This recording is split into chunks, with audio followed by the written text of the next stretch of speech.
Thanks for joining us, everybody. Again, I'm Jack. I'm the play-by-play guy. Mike is the color guy. So that's we're big baseball fans. So we're really glad to be here in St. Louis, even though I'm from Chicago. So today we want to talk about social media, specifically the future of social media. And when we started putting this presentation together about 2 months ago, the future was pretty much now. So a lot of what we're talking about is what we're doing today and what we're doing tomorrow. How many people here for your brand or for your stores are active on at least Facebook? Okay, great. So 5 years ago, when Mike and I would go speak with retail groups or franchise groups, we would get maybe 3 or 4 people in a crowd this size would raise their hand. And we spent a lot of time trying to tell people, no, there's this thing called Facebook. You can really make a lot of money if you get those people on Facebook to come into your store. So I'm really glad we're sort of beyond all of that, and now we're talking about what's happening today and what's happening tomorrow, and not so much the fact that we need to be doing social media, but what should we be doing, what should we be doing better. I think, to me, the biggest thing between a few years ago and today and tomorrow is your marketing mix used to look like this, right? You had direct mail, you had a website maybe, you put some money in search, maybe you were doing some loyalty programs, some public relations, and then somewhere around 2012 or so, people added social media to this, and it was just something else to do in marketing. And for a long time, people just thought it was something free, right? We didn't have to spend any money in social media. We can just post something on Facebook for free, and that will drive people into the store. But the way we see it today and tomorrow is really like this. Social media is not just another marketing tactic. It's something that should touch everything else you're doing in marketing. So if you're doing a lot of TV, social media should somehow be connected with that. If you're still doing a lot of search, if you're doing a lot of Google AdWords and that sort of thing, all of that should be connected with what you're doing on Facebook and Instagram and all of these other places. So today we're going to talk about social media as sort of an overlay of all other aspects of marketing, not just this one thing that you need to worry about for 1 or 2 hours a week. The good news in your industry, and basically all retail outlets, is we're seeing some great results, especially over the past 2 years or so. So Mike, I'm going to throw it over to you to kind of walk us through these are some real results from some people in the rent-to-own industry. Yeah, so one of the things that we've been seeing in the retail space, and even more specifically in RTO, is that Facebook, Google, and a lot of the other social networks have begun to take a more local focus to what they're doing. So used to, you could start a regional page and have 100,000 followers of one page, and it didn't matter if you had 30 stores, that one page was sufficient enough because you could buy Facebook ads and you could do all of those things. But many of you probably have even gotten emails over the last couple of weeks about Facebook saying, hey, we're changing your page and it's going to have this new layout and it's going to look like this. That's all a piece of what Facebook is doing to shift to become more local. And the reason this has happened is that for forever and ever and ever, Google has always been the #1 search tool on the internet. Number 2, and starting to catch up, is Facebook. And so what we're seeing is that when people are looking for a product, when they're looking for a service, when they're looking for somewhere to buy, they used to just go to Google and they would type that in and they would get their results. But today they're now going to Google and then they're following up by going to Facebook and saying, rent-to-own stores near me, and they're getting a list of all of these. So in the last session, a lot of people raised their hands and said, hey, I'm on Facebook locations and I've got all my stores claimed. How many of you guys are multi-store versus single store?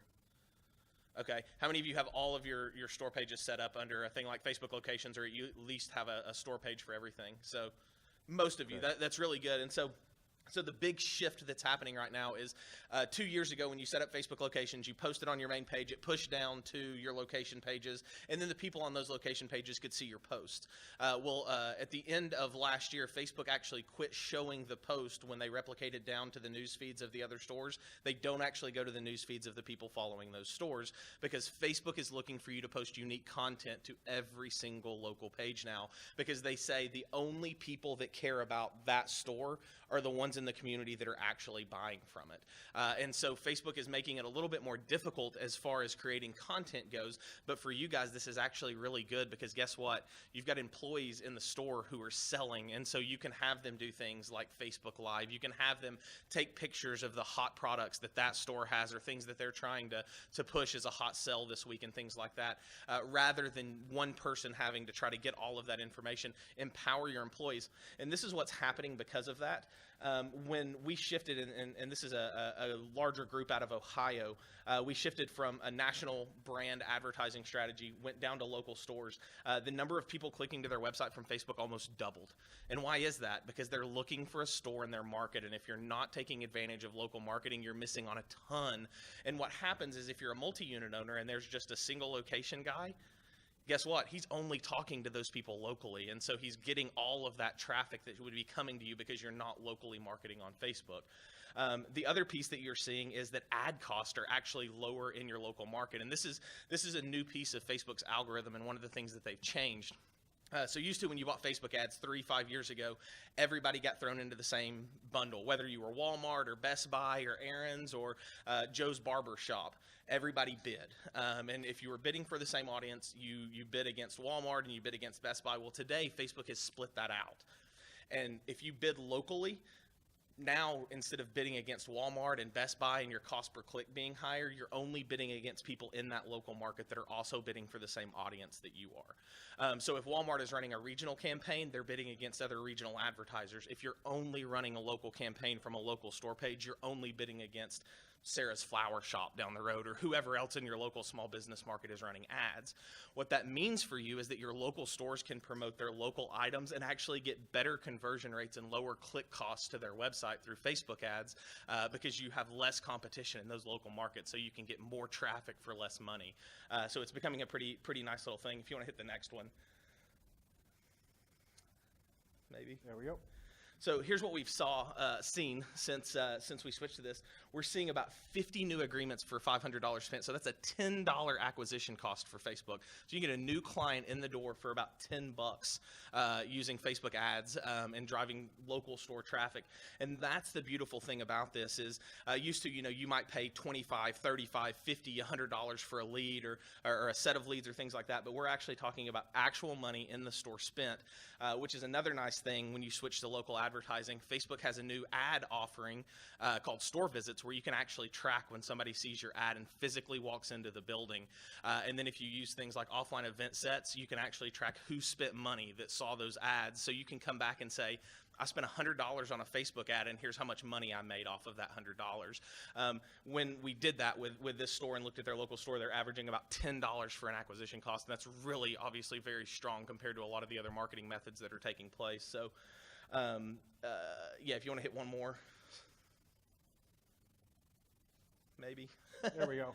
There it goes. So if you figure you're averaging about $22 an agreement, in your first month that you keep that customer, you're making about $4,700 on the $500 that you spend. That's pretty good return, and as that continues to go on up to 6 months, you're about $28,000 for $500 spent in marketing.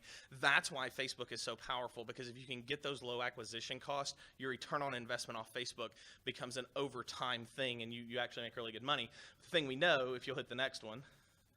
Oh. Maybe the other way. Oh, did the other one not go in there? No. So anyways, the other thing that we know is when a customer comes in, maybe they came in to buy a washer and dryer, right? Well, guess what? They're going to be in your store, and most likely they're going to come and take a second agreement, right? Most of our customers are 2 agreement people. So that one person is just a single agreement. Now, if they come in and take a second, now that number is doubled. And that's the really nice thing is if you can get them in the store and you get that first sell from Facebook, you're also getting the additional ROI of that person most likely taking a second agreement. And so you're really getting better than that. So if you'll jump back, sorry, we skipped over a few things. Just a couple more stats, and I'll turn it back over to Jack. But the other piece of it is when you look at your organic impressions and reach, switching from a national campaign to a local, 104,000 people reached versus 174,000. So a significant increase in people seeing the content, and then actual unique users went from 38,000 to 74,000. So when you're looking at the numbers, local is almost doubling what they were doing. They're not spending a dime more than what they were doing before. They've just shifted to a local campaign. So, yeah, so you're good. Okay. And, that $10 acquisition cost, we can't guarantee that it's always going to be that way, right? You know, the rates on Facebook are going to go up just like they are anywhere else. But we really think it's our job to really try to motivate anybody that's not doing a Facebook strategy like this to jump in now while it's still so cheap to get into. So we've come up with 9 ways to help get you there to the results that we just have seen. And we'll start with some more simple ideas on the organic side before we get into the advertising piece. And I think it looked like most of the folks here that have multiple locations did have a separate Facebook page set up for each location. Is that correct from some of you guys? Okay, great. This is really our religion. We absolutely believe, because Facebook tells us, that you've got to have a separate Facebook page for each location. If you own 2 stores and they might be, 6 miles away from each other, and you think, well, we can just put them together on one Facebook page, don't do it, because 6 miles apart in Facebook world is a state away. You want a separate location. That's how Facebook sees it. That's also how Google sees it.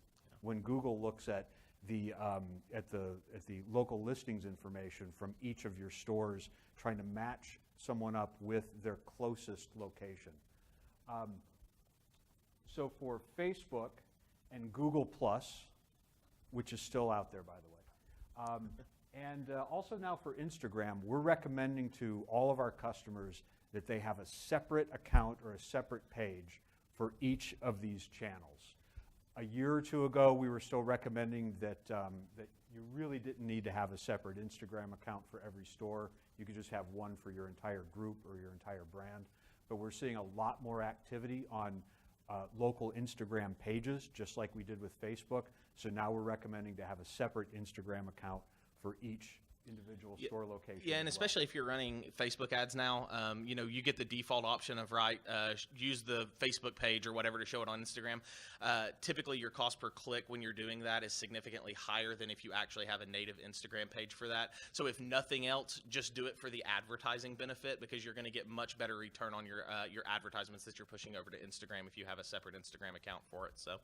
Another change we've seen recently, we've seen a lot of stores in the past that had an employee in the store that was posting stuff from inside the store on his or her personal Instagram account.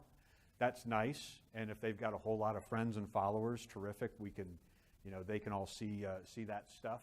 But we're seeing more and more activity on business pages from Instagram, and by the way, you can also track the analytics and see exactly how it's doing. For some of the other social media channels, which we won't really be getting into today, Twitter, Snapchat, and YouTube, we're recommending that if you are a brand or if you're a group of multiple stores, you can get away with just having one of those. You don't really need a separate Twitter account for each of your locations. If you have it set up that way, that's fine. There's nothing wrong with it. It won't hurt whatsoever. But we're seeing less traffic being driven from local. There's really no local Twitter account. You're just going to end up with a lot of similar accounts with the same stuff on it. Another thing that we adamantly believe in, because Facebook tells us so, is you've got to post every day. Minimum 5 days a week. 7 would be better, but we say you've got to do at least 5 days a week, 1 post every day. If you don't have new content going onto that Facebook page, if you haven't had anything new in the past couple of weeks, it looks like your store's closed. And I know that sounds lousy and it sounds a little crazy, but it's true. If somebody goes to your store's Facebook page and there's nothing new on there for the past couple of weeks, and believe me, we see some that haven't had anything in the past couple of months or maybe even a year, the first thing that customer thinks is, oh, you know what, I think they closed down. Or maybe they moved out to another part of town or something like that. So, and this is one of the hardest things you're gonna come up with, because you can't just throw money at this. You have to have a plan in place, or someone or some kind of resource to put some content on that page every day. Yeah, and just to talk a little bit about that too, one of the reasons that we're so adamant about this, and like Jack said, is it's not because we think it's a good idea. It's because Facebook literally says you better be posting every day if you want to be successful, and part of that is algorithm focus. So if you guys remember, it was like CNN and Fox and every major news station, freaked out. Oh, Facebook's decreasing reach. They're decreasing reach, and while a lot of businesses said, oh, that really hurt, and of course, we're not hitting as many people with posts as you used to. Facebook's actually gotten a lot smarter about the way they deliver a post. So if you post a picture of a couch, they're actually going to look at your followers and see who cares about couches. So if they've had conversations about couches, if they've been talking about buying a couch, those are the people that Facebook are going to deliver that post to first to see if they engage with it. So rather than thinking of, oh, I just need to post something every single day, be strategic about it and say, what's something that would appeal to a mom? Let me post that on Monday. And what's something that would appeal to a dude that needs a lawnmower? Let me post that on Tuesday. Very different audiences, so that you're going to hit a different subset of your marketing core there. Because if you've got 1,000 people, they have completely different demographics, different ages, different things they're talking about, things that they're interested in. If you've got gaming systems, you can target that towards a group of younger individuals or teenagers, things like that. So there's so many different things that you have the ability to do. So when you think about posting every day, don't see it as I've got to get something out here. Be very strategic about it and think through, like, what segment of my audience would care about this particular product that I really want to push, because that's how Facebook is looking at your content today. They're saying, what is the thing that this has in common with 5% of the 1,000 people that like this page? I'm going to show it to them, and if they engage, now I'm going to show it to 10%, now I'm going to show it to 20%, and on and on and on. And that's why it's so important. It's not just so that you have content. While that's important, it's because Facebook is actually segmenting your audiences out, and if you're not speaking to them, they're never going to see your content in the news feed. So be strategic about it. So. And what's the number one thing that your store has in common with your customers? They live in the same community.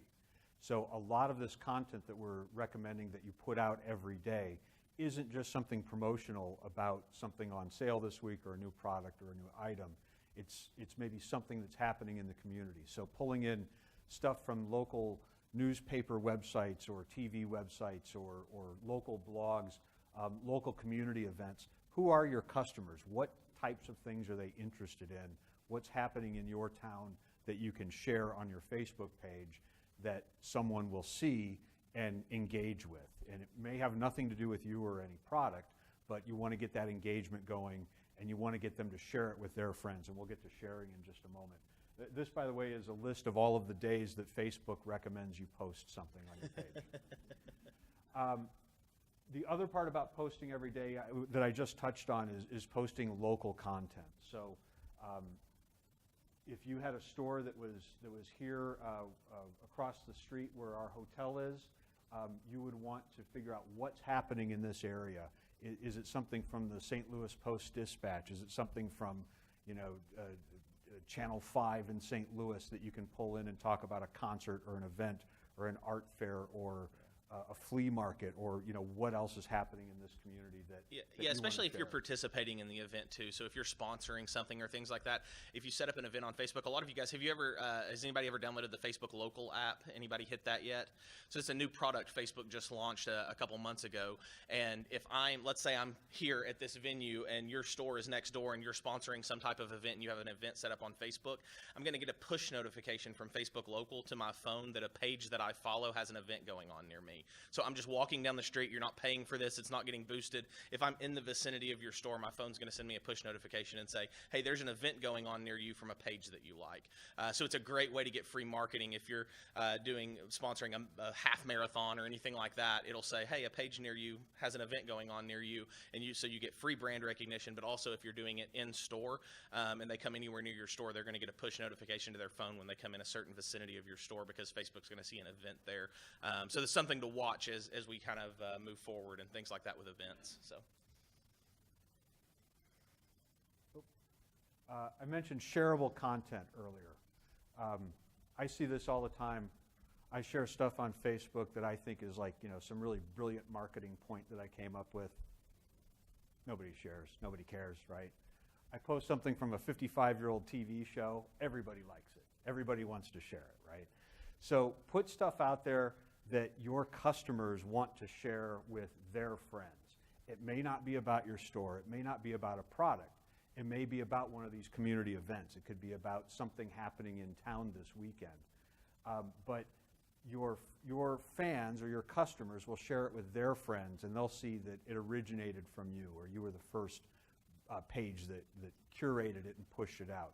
Again, organic reach is so low right now that what you want to do is be top of mind with your fans. So when they share stuff out to their friends, you're part of that conversation, because what they share with their friends, the organic reach on that is not low.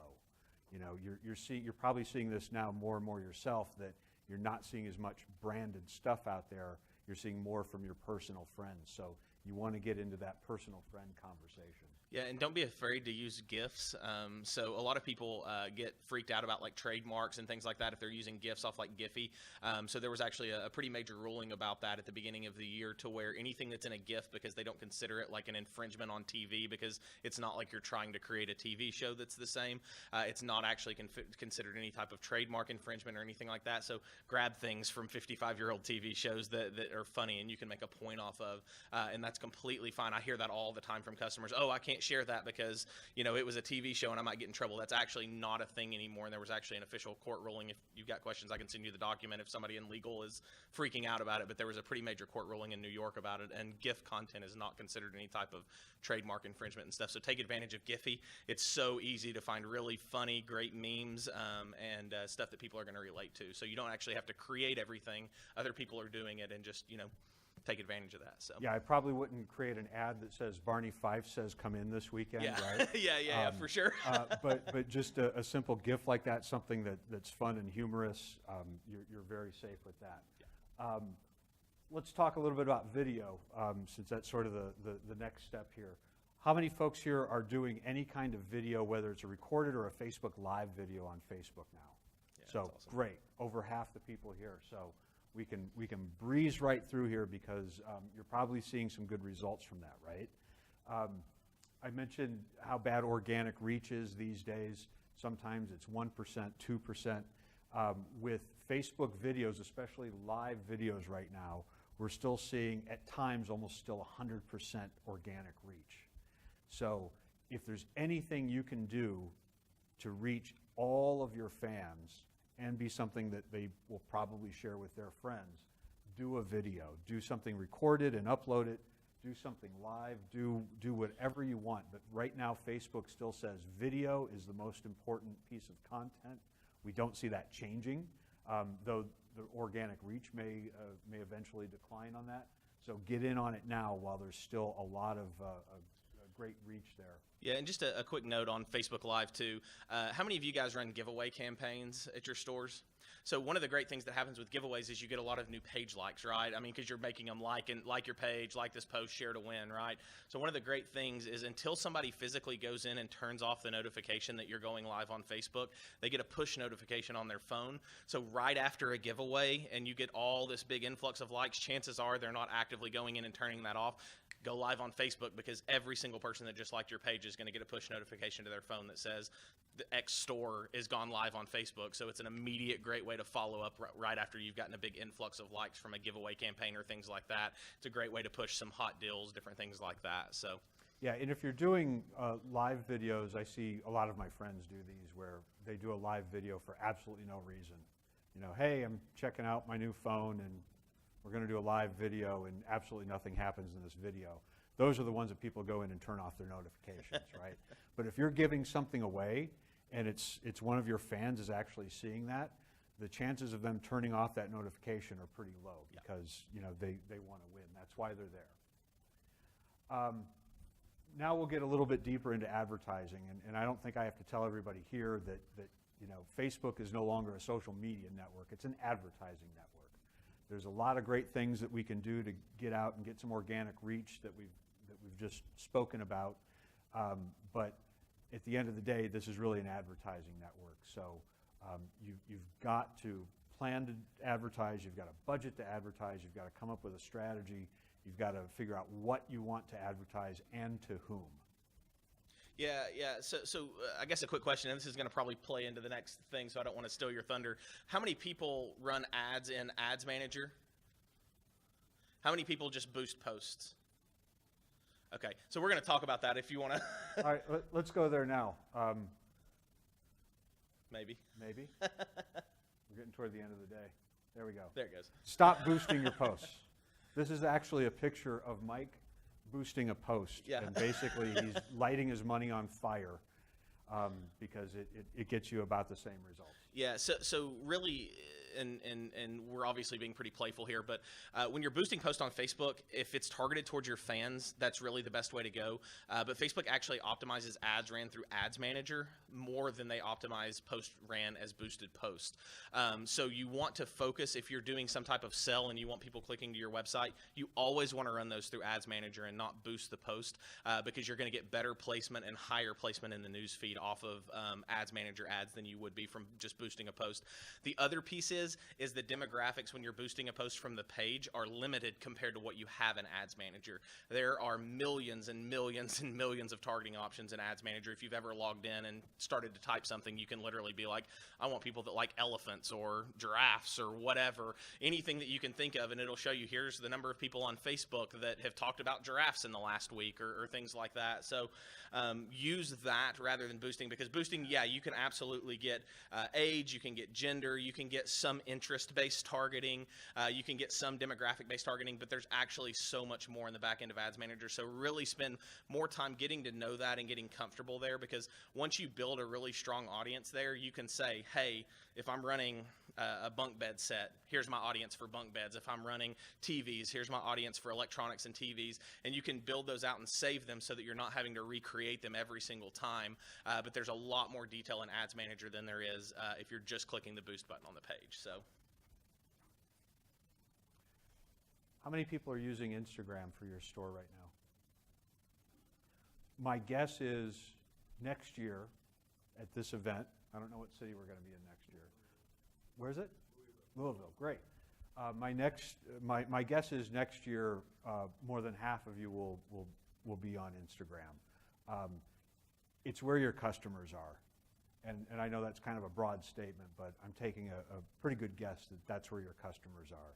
And if they're not there today, they're going to be there tomorrow. This is the fastest growing social network out there, and it's also something that can be done from inside the store, just like the Facebook video, that that you might not be able to do from your office, or if you're a corporate brand, it's kind of hard to do a Facebook Live video or the new Instagram TV videos. It's hard to do that from the corporate brand. It's something that can be done inside the store. We work with hundreds and hundreds of locations, and we can't do a lot of this stuff for you that can be done in the store, and Instagram is one of them. You don't need anything special. All you have to have is a phone, and I'm guessing all of your employees have a phone. Any further thoughts on Instagram? No, yeah, I mean, it's just, it's one of those things, guys, where a lot of times as consumers, we get doled out on things like Instagram because we've probably been using Instagram a lot longer than most businesses have. But what we don't realize is, when we're some of the first thousands of users on Instagram, well, guess what? Now my mom and dad are just now getting Instagram, and they're way more likely to spend money than I am. And so thinking about it that way is not just, oh, it's the newest, latest, greatest fad, but right now we're coming into the point where the people that are actually going to be using and buying from you, this is where they're moving to.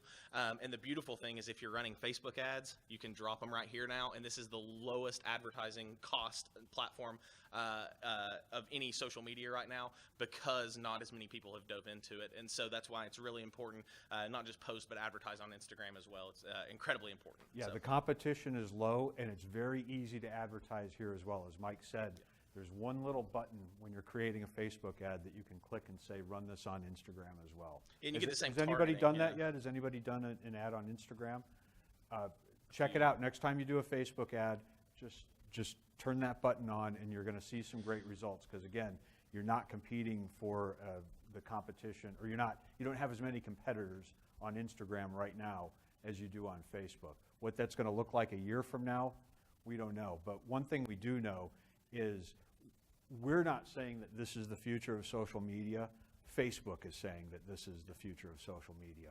All of their new cool stuff happens here before it happens on Facebook, including Instagram TV and some other video features and the story feature. Yes? It's a new platform, a new app that they rolled out about 2 months ago that's for longer form videos. To some extent, it's Facebook and Instagram's way to compete with YouTube. We also think it's going to be Facebook and Instagram's way to compete with things like Netflix. There's actually going to be lots of original content there. There's already a ton of original content there. So check it out. It's IGTV. It's a separate app that people can open up on their phone, but there's also a version of it that will show up in your Instagram app.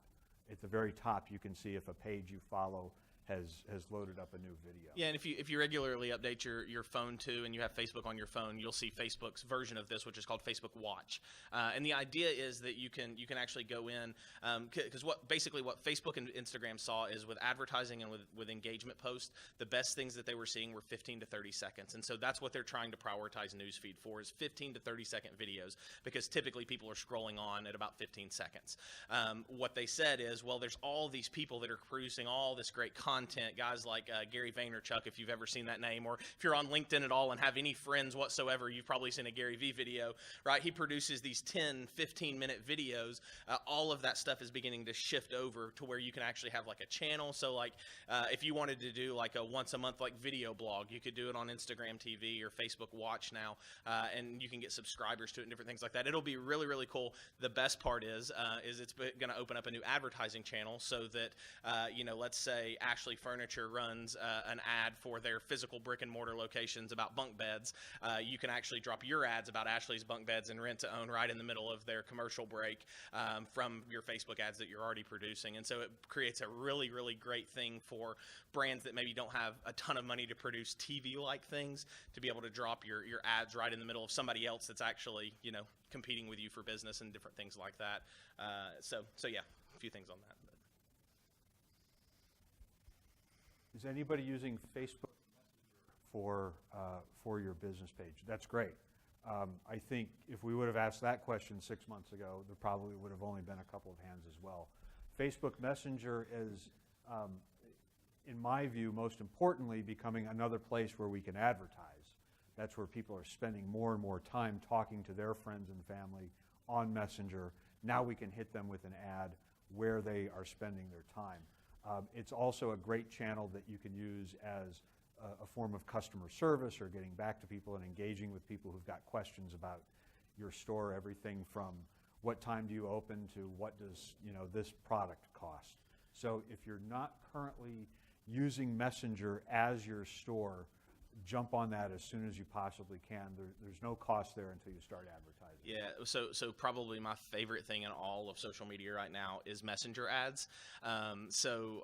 If you guys, I don't know if anybody spent any time looking at Mark Zuckerberg's responses to Congress and all this different stuff, but one of the things that came out is that any conversation that you're having on Facebook, any conversation you're having on Messenger, anything that you're talking about, if you have an Android device and you connect your text messaging service into Facebook Messenger, all of those messages are getting pulled in by Facebook. So if somebody says, hey, we need to get a new bedroom suit, guess what? You can now drop an ad right in Messenger as soon as they send that message for the bedroom suit that you want to sell them. And so anytime they're talking about any product that you have listed that you're running ads for, the second they mention it, you can hit them with an ad instantly right in the middle of Facebook Messenger while they're having those conversations.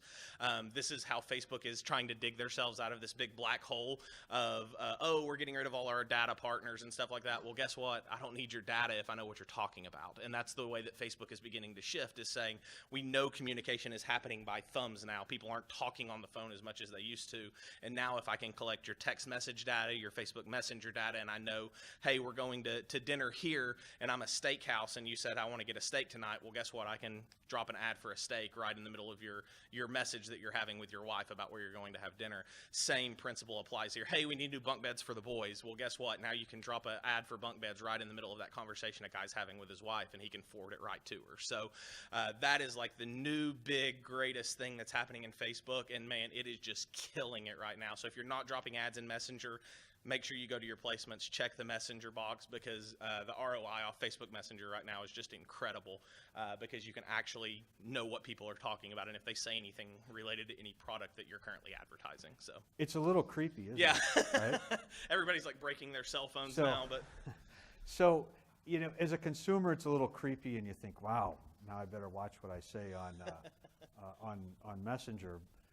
As an advertiser and as a marketer, I think, no, don't watch what you say. Say what you normally say. You'll see better, more relevant ads, right? And we want to use these things to help grow all of your businesses too. But you know, everybody's been freaking out about, you know, I think my phone's listening to me, because I'll have a conversation and then I'll see an ad about something that we were talking about at the bar last night, right? I don't think your phone's listening to you, because Facebook doesn't really care what you're saying. They care what you're typing. There's a lot more intent with what you're messaging and texting to your friends and family than what you're, you know, just saying when you're at the bar or the park or the golf course or something like that. What you're actually typing to someone is what Facebook and Apple and Google and everyone else are really more yeah, I mean, concerned with. we're literally a step away, because I don't know if you guys saw the news report that came out actually yesterday. Facebook just approached 4 very large banks, Bank of America, Wells Fargo, and 3 or 4 others, and they're actually asking to buy your financial data right from the major banks that host 90% of the accounts in the United States. So they're going to know, like they used to from data partners, your liquid capital, net worth, assets, all of this different stuff. They're a step away from being able to say, oh, we also just partnered with Apple and Google, and now we track every single conversation that happens on every single phone. That's the way that Facebook is moving.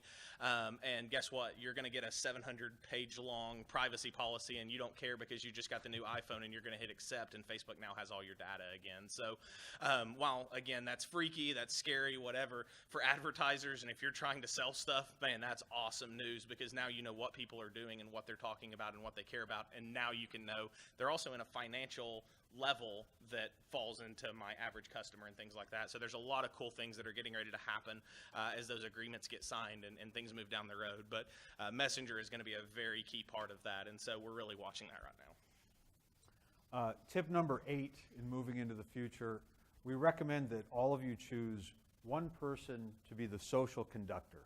You've got to have one person leading the band. And that can be you, it could be your store manager, it could be your marketing person you hire. She's pointing to this guy. And he's pointing back, yeah. Is he the conductor? Oh, good. Congratulations, or maybe I'm sorry. But you've got to have one person that's going to orchestrate all of this, because as I mentioned when we started, this isn't just about doing some Facebook posts. This is the Facebook posts that we're also going to use to create some ads that we're going to also put on Instagram, and then we're going to do some ads on Facebook Messenger, and you know, whatever 6 other things we come up with in the next year. And it's also going to coordinate with your TV spots and your print ads and your outdoor and your direct mail and all of that other stuff too. So when I say conductor, I don't mean your teenage son or daughter and have them do this once a week on a Saturday or something like this.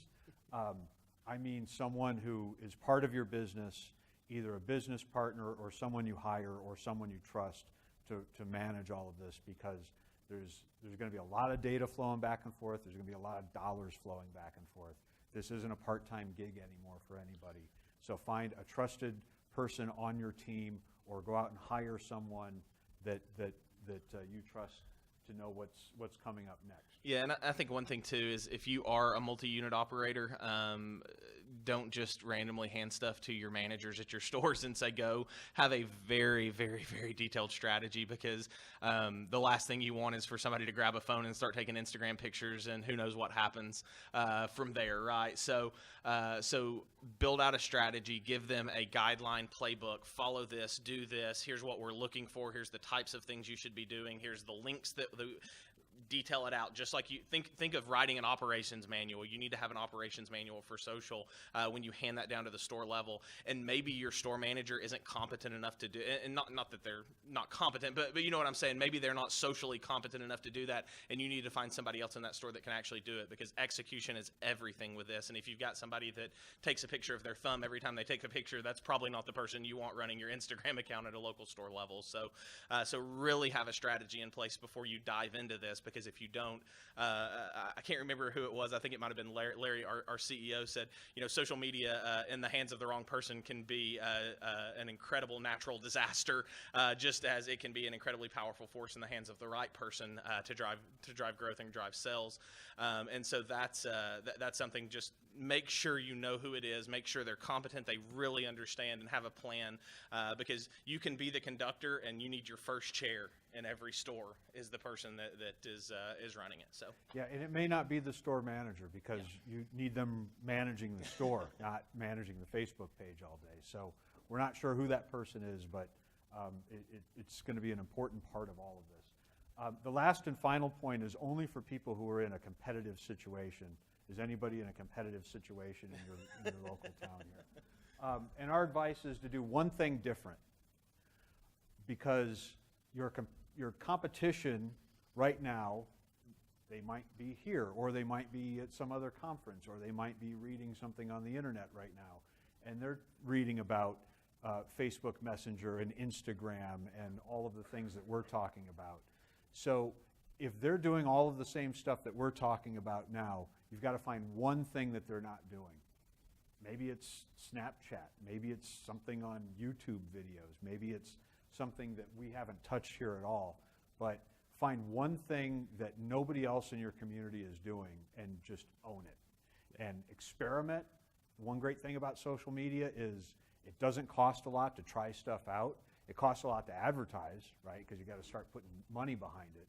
But if you want to start doing some YouTube videos, or you want to start doing some videos on IGTV, it doesn't cost anything. It just takes a little time. So experiment, throw it out there, see if anybody picks up on it. If anybody starts engaging with it, engage with them back, and that can be your one different thing that you're doing that your competitors aren't doing right now. Yeah, and just to play off that, has anybody seen the movie Moneyball? So my favorite quote in the whole movie is, if we play like the Yankees in here, we're going to lose to the Yankees out there. And so I know obviously the big buzz in RTO when it comes to social media is Countryside, right? Mike and all those guys. Well, guess what? If you do the exact same thing as Mike and you're in a competitive market as him, you're going to lose, because he's 10 years ahead of you. So if you're fighting against guys that are already established and they're already doing things well, you've got to be able to go a step ahead, or think about how you can do something different to engage. And it's nothing against Mike. He's done a great job. Kudos to him. He just beat everybody to the punch, right? And that's why they're speaking on this stuff all over the place at all these conventions, because they embraced this when everybody else was considering, do I really even need a Facebook page? They're already posting every day and running Facebook Live videos and doing all this stuff. And so for you guys, just my encouragement is, if you've got a competitor in your market, research the heck out of what they're doing. And if they're already killing it, find a way to compete against them and do something different than them. So that would just be kind of a piece of encouragement to you guys, is just think about it. So.